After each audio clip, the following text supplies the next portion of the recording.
Good morning, wet shavers, coffee lovers, and podcast listeners everywhere. It's Mark with GeorgeToon.com. It's time for another second cup. So grab a cup of coffee, kick back, relax, put on your earbuds, adjust your speaker volume, and let's talk some wet shaving and a few other things in podcast form. Second Cup is a podcast that will give you some additional information that didn't make the Monday morning mailbag deadline. This might be something that is time sensitive. For instance, a sale that could be ending before the next Monday morning mailbag airs, or a piece of late breaking information that viewers have passed along that is equally time sensitive, or something else regarding the wet shaving world that needs to be broadcast in a timely fashion. And we'll also have some time to chit chat and discuss some other things like coffee, movies, streaming shows, books, that sort of thing. So thanks for tuning in to Second Cup. And I hope you subscribe to the podcast where you can also find episodes of the Monday morning mailbag in podcast form. I hope you're enjoying a cup of coffee with me. We'll get the show underway in just a moment. Thanks for joining me.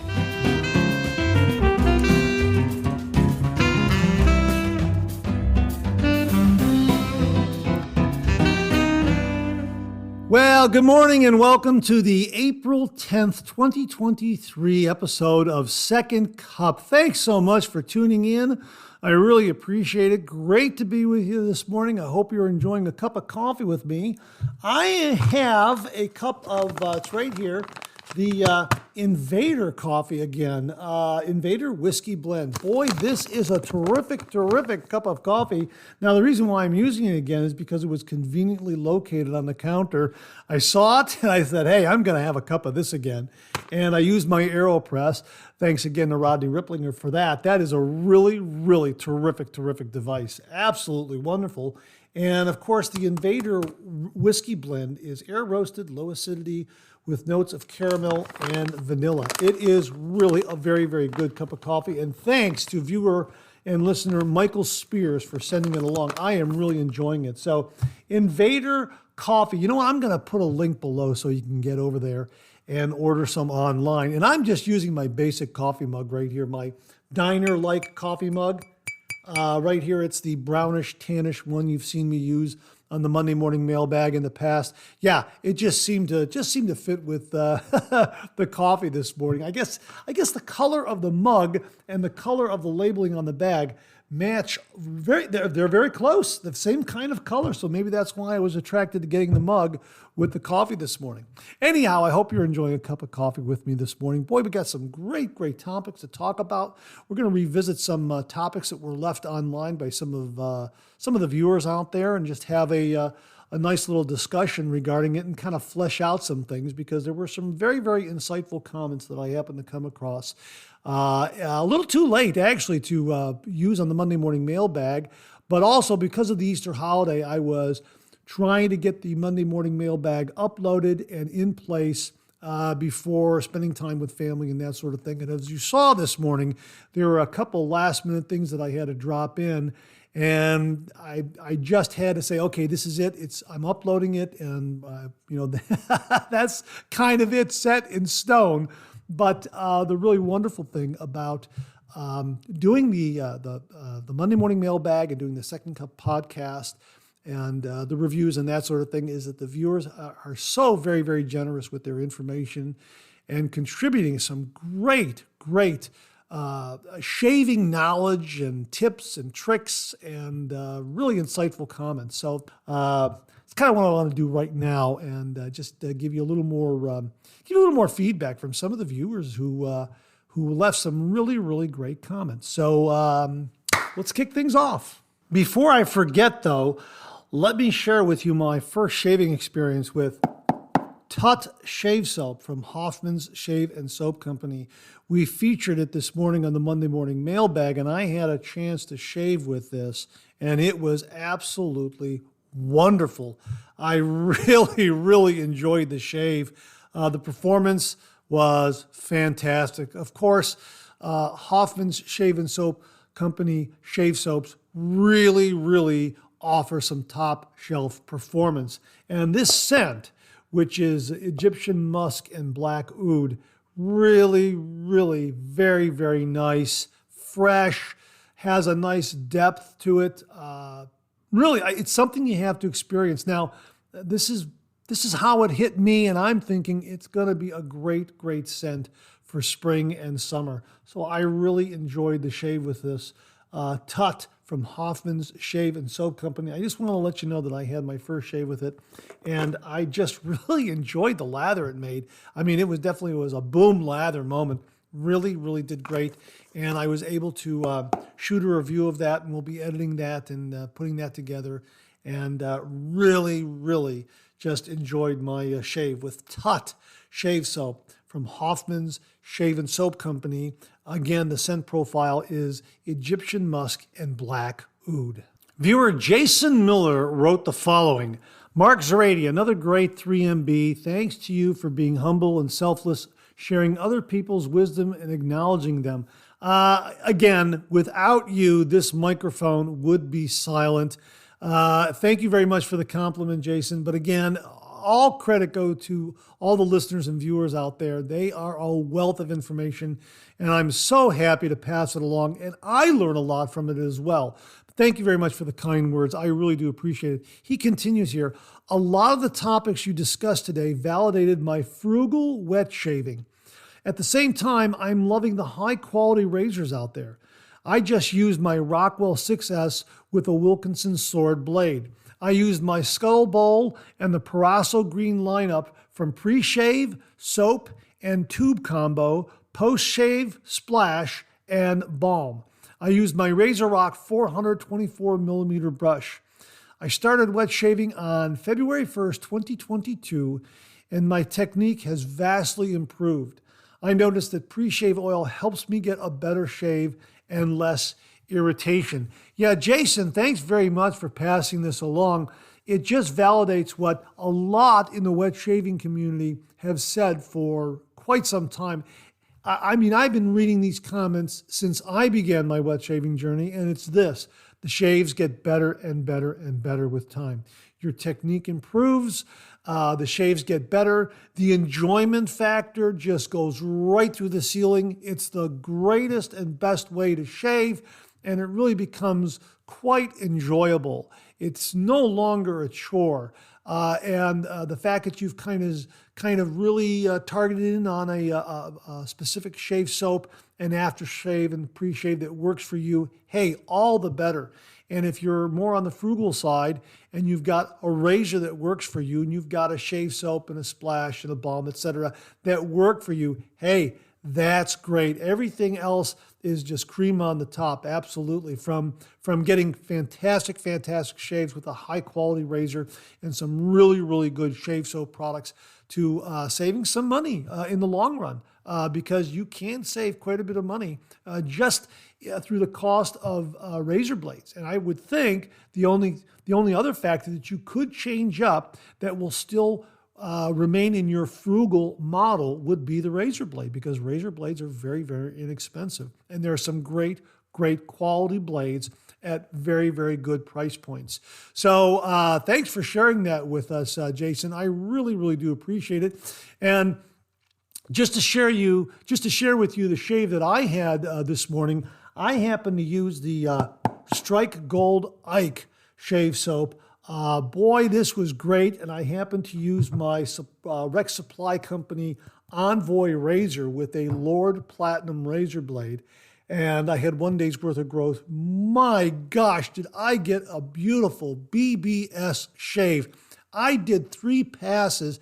It was absolutely wonderful, and it was just great just to do that shave. I mean, from the start to the finish, it was great. And the post-shave routine was wonderful.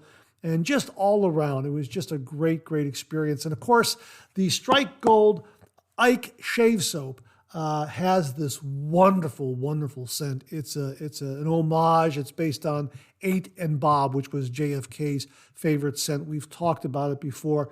It really is terrific. It's really a terrific scent, and the performance of this shave soap is very, very good. So really, I've used 3 different shave soaps in the last few days that have just been outstanding. The Strike Gold, the Ike by Strike Gold, the First Line Shave Origins shave soap. This was terrific. I've got a review done on that, and I have to edit that. And of course, the Tut by Hoffman's Shave and Soap Company. Just these three shave soaps that I have right here on the table where I'm recording this just show that there is so much available out there for the traditional wet shave. It's a great time to be doing the traditional wet shave. So I encourage you to share with friends and family about how great the traditional wet shave is, because there's so much available that they'll be able to find a razor, a blade, a shave soap, a brush, an aftershave, etc., that fits their skin and beard type and fits their wallet. Absolutely. And Jason, it sounds like you found that and you're enjoying your wet shaving journey. So thanks so much for the comment and validating what many in the wet shaving community have said, that it gets better and better and better with time. The enjoyment level goes up, and it just becomes a real pleasure to do the traditional wet shave. Thanks again, Jason. Really, really do appreciate it.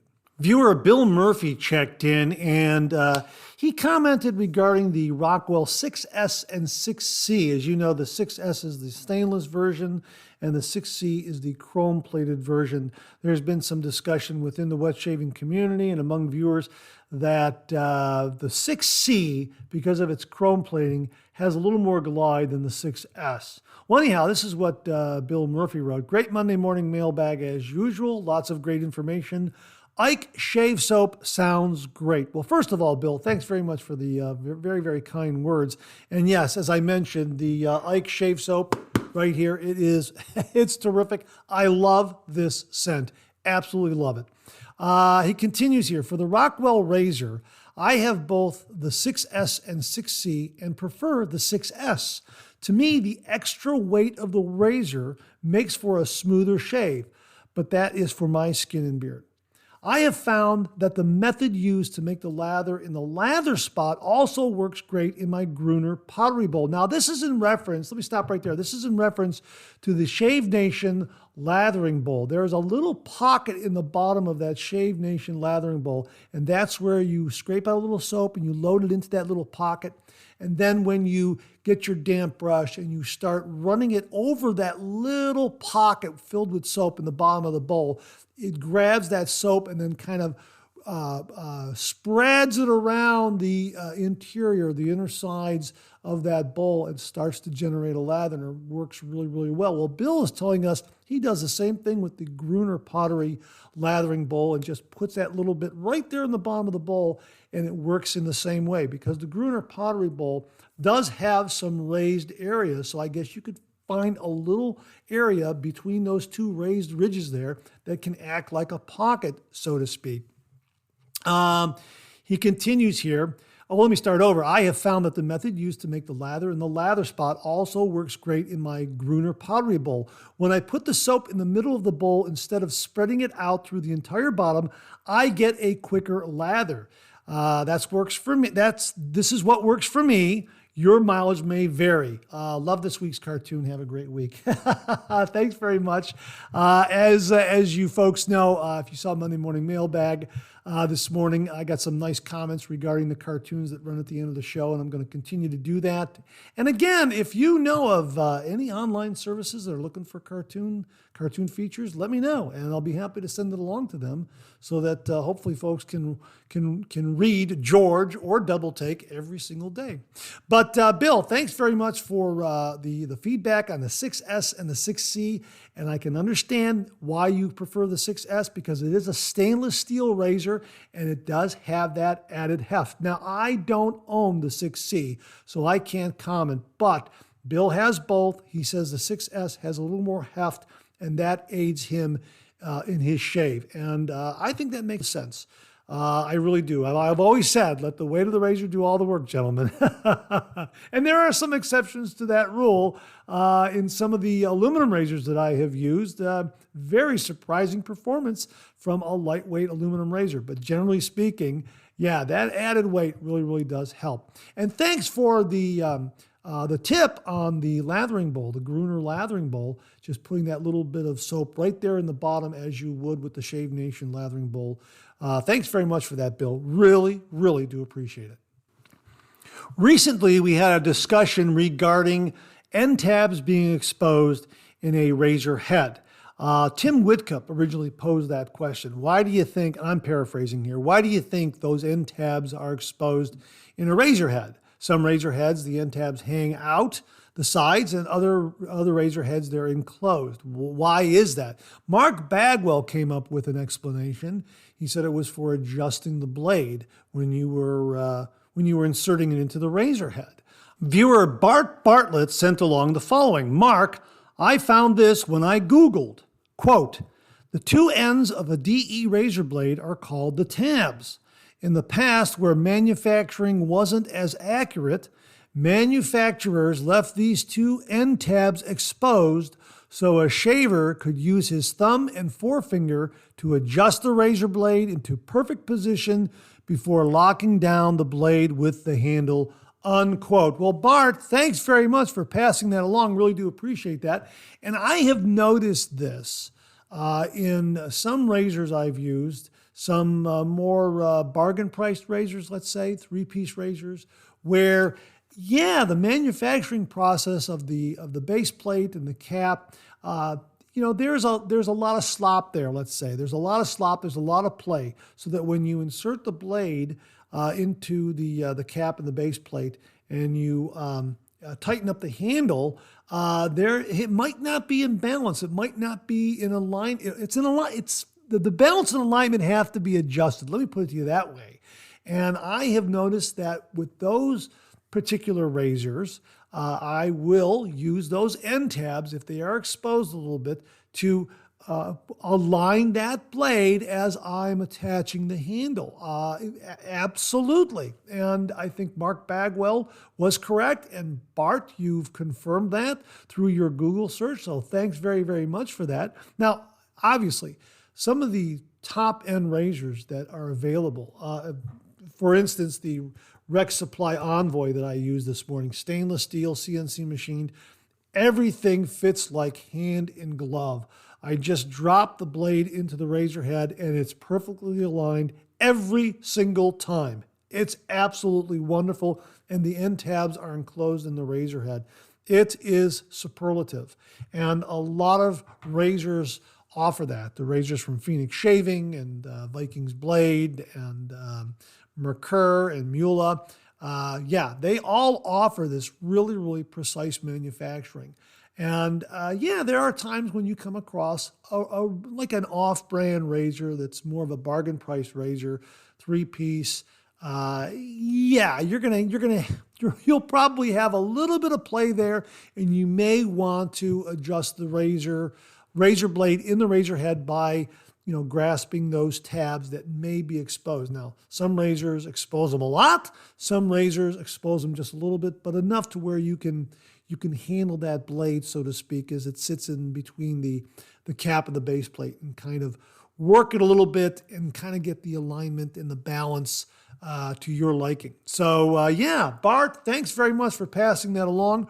Really, really do appreciate it. So there you go, folks. The end tabs are exposed to aid in manually aligning that blade in the razor head. Now, Bart Bartlett also passed this along, and I'll have to remember to put this in the show notes for Monday Morning Mailbag, and also let viewers know of this really, really neat approach. But I'm going to kind of give you a preview of it right now. And he writes, picking up on that "your face, your rules" mantra, I'm a daily shaver and my beard isn't that thick or coarse. So depending on the soap and blade, I sometimes do a 2-pass shave. Pass 1 is across the grain and pass 2 is against the grain. I can follow up with pickups if I'm chasing a BBS. So a 3-pass shave isn't always needed. Maybe you could give that a try to see if it works for you. I did laugh out loud about forgetting to place that was his comment regarding the shave. And he's just passing this along regarding the Keurig machine. As you recall, I forgot to put the cup underneath the Keurig machine, and he writes, I did forget to place the cup when brewing with the Keurig. You're not alone. Another entertaining Monday morning mailbag. Have a great week. Yeah, it seems that a lot of viewers have done this. They have set up their Keurig machine and hit that button to brew it, and they forgot to place the mug underneath the machine to catch all that coffee. I did that, and believe me, I am very aware of putting that cup under the Keurig machine now. As I've mentioned before, it's something you do only once. You will never forget to put that mug underneath the Keurig machine. Once you forget, when you forget that first time, you'll never forget again, because there's a lot of cleanup. There's an absolutely lot of cleanup that takes place with spilled coffee all over the Keurig machine tray and the counter. Absolutely. But regarding the approach here that Bart is suggesting, the pass one being across the grain and pass two being against the grain, I am going to try this. Absolutely. I think this is a great approach. And I think I probably will get a shave done in 2 passes.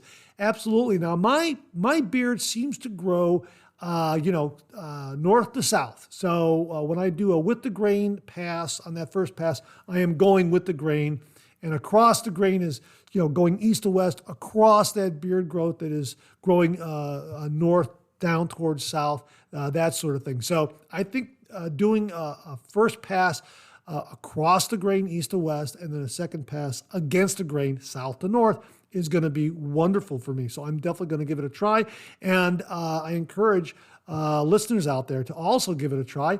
And, email me your experiences and let me know how it works for you. Pass number 1, across the grain. Pass number 2, against the grain. Don't do a with the grain pass on that first pass. Go across the grain for pass number 1, against the grain for pass number 2, and then maybe some pickups, and let us know how it works for you. And send those comments to mondaymailbag@gmail.com, mondaymailbag@gmail.com. Hey, Bart, thanks very, very much for a neat shaving approach. Really do appreciate it. I recently received the following comment from viewer Jamie Horn, who wrote, I do love the razor, and I would recommend to every wet shaver that they get one, even if they only use it once in a blue moon. I definitely am glad that I purchased it. Now, he is speaking about the Hammer razor from Pearl Shaving. Now, as you recall, I did a review of this razor. It is really, really a hefty, weighty razor. It's over 5 ounces.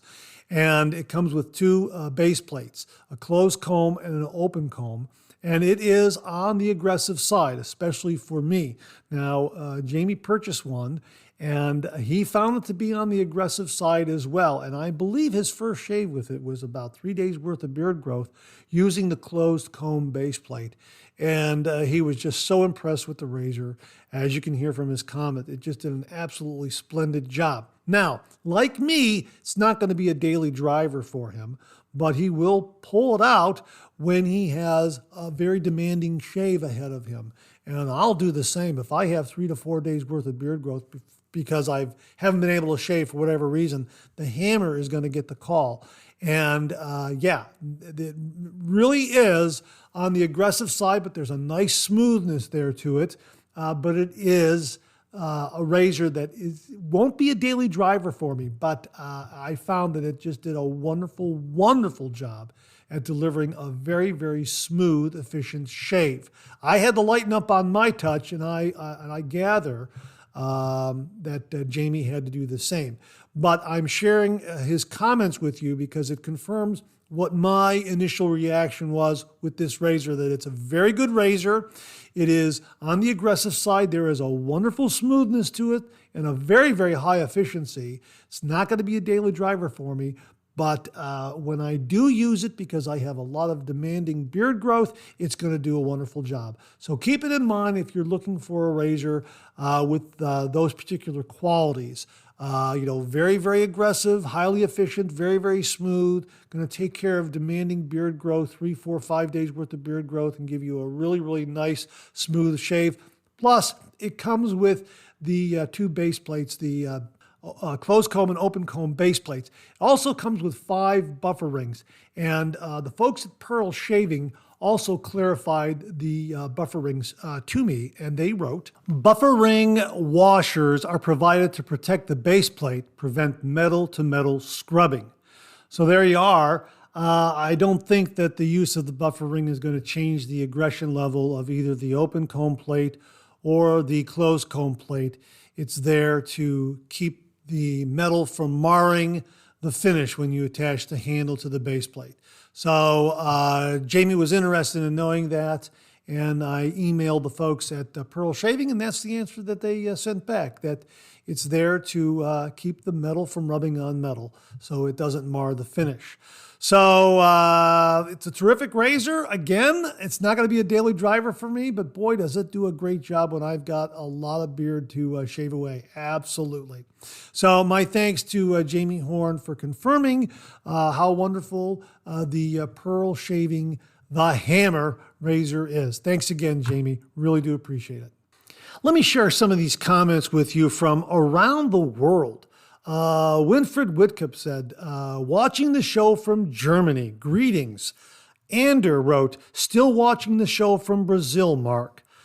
Terry Mickelson wrote, I look forward to watching these every Monday in the UK on my lunch break. Ashish Ahuja wrote, you have a fan base in India. Bernie Scheid wrote, good morning from Canada, Mark. Robert Bros wrote, regards from Mexico. I am just so flattered, amazed, appreciative from hearing from all the viewers and listeners from around the world. It's just amazing that the show reaches all around the world. And it's so great to hear from viewers from Germany, Brazil, Mexico, Canada, UK, Israel, India, Australia, the United States. It really is just amazing. I am so very, very appreciative and grateful to everyone around the world who tunes in to the Monday Morning Mailbag and also listens to the Second Cup podcast and tunes in the reviews. Thank you all very, very much. And I just want to say thanks to all the international viewers out there. I am very, very flattered and very, very grateful that you tune in and also take the time to post a comment or a kind word or two. Thank you all very, very much. I really, really do appreciate it. Now, before I get out of here, let me recommend a movie to you. Since we mentioned all the international viewers and listeners out there, let me recommend a movie that has an international flavor to it. The King's Speech. This stars Colin Firth, Geoffrey Rush, and Helena Bonham Carter. It's about a speech therapist that helps King George VI overcome his stammer. It's a well-acted, wonderfully written drama. It is rated R. There is some alcohol use, smoking, foul language, and sexual content. To be perfectly honest with you, I don't recall the sexual content in the movie. And the foul language, I think, is just in passing. I'm not entirely sure. But it is a very, very good movie. And it's very engaging. And if you would like a nice respite from the whiz-bang, loud, action-packed movies that you might be viewing at the moment, and you want something that's a little more relaxed, it comes across very intelligently, is well acted, has a wonderful, compelling story that's also very, very inspiring, that is based on history, check out The King's Speech. And as I say, King Charles is being coronated next May. So I think this is a fitting movie to take in. Really is a terrific, terrific film. So check it out, The King's Speech, starring Colin Firth, Geoffrey Rush, and Helena Bonham Carter. And that wraps up another Second Cup. Thanks so much for tuning in. I really appreciate it. I sure hope you enjoyed today's show. If you did, please share, please subscribe, and pass it along to a fellow wet shaver or friend. My thanks to everyone who contributed to today's show, and I mean this sincerely. Without you, this microphone would be silent. If Second Cup or the Monday Morning Mailbag aren't showing up in your regular podcast feed, please drop me a line at mondaymailbag@gmail.com and we'll try to get it all sorted out. So again, thank you all very much. I look forward to getting together with you again on these podcast airwaves. Until then, enjoy the day, enjoy your shave, and enjoy that second cup.